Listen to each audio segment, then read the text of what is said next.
We created a quadrant that actually shows our thinking on advisory boards. Many times when we do advisory board engagements, we are called in to do benchmarking. So we might go into a client, and that client is going to ask us, how do we compare with other advisory boards? You guys have done more than 120 advisory board engagements.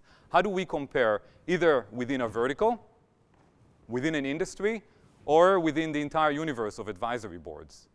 So we created a quadrant, and again, thanks for the mutual work with David Coates from Iron Mountain, that is similar to Gartner's Magic Quadrant. There are two axes here. One is CAB impact. What is the impact of the advisory board on your business?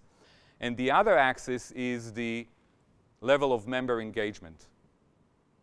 So looking at the upper left-hand quadrant, the relationship-based, these are advisory boards that are focused on relationship building. So you might have an event once a year where you host the advisory board members, but in between, companies that are really doing relationship-based advisory boards are taking the members to NBA games, PGA tours, fancy dinners, anything you can think of that requires a lot of money and has some exclusivity attached to it. So the relationship aspect actually is a high-touch, high-cost type of an activity. It has limited peer exchange because the focus is really on individual relationship, and the value to the host company is not that great. The second quadrant on the bottom left-hand side is the event-based quadrant. The event-based quadrants, companies are using the word event. We don't like to use the word event. In our vocabulary, it's only a meeting. It's only one discrete part of a continuous program. But they're doing an event once a year. They're getting all the customers together. Quite a limited value when it comes to advisory boards. Moving to the other side of the quadrant, the sub-optimized.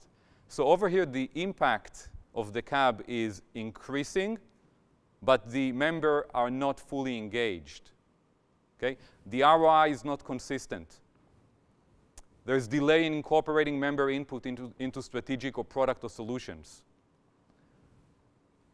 And in most cases, it provides better value. It's a better deal to the company than to the members. If you move all the way to the top right-hand quadrant, the leaders quadrant, the high-performance advisory boards, these are advisory boards that are generating significant value to your company and are able to engage the members in a significant way. They influence business strategy. They are able to create a shared future or shared vision with your customers. And obviously, there's a continuous feedback and communication loop.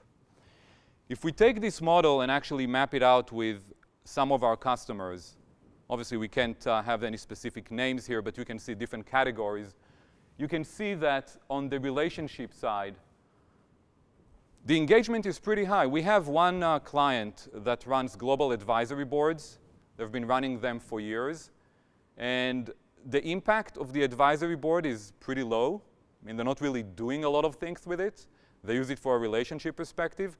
There is a waiting list to get to these advisory boards. These advisory boards are always done in locations such as Monaco, Tuscany, London, Paris. There was one in Bora Bora. So there's a waiting list. There's a very high engagement from the members. You call them to attend a meeting in Bora Bora, guess what? Everybody's coming. So, that's the relationship side. You can see on the event side, I got to tell you, on the event side, I don't really get it. Why companies spend so much money and effort on calling something a customer advisory board where it's once a year, there's a black hole, there's a void in between meetings.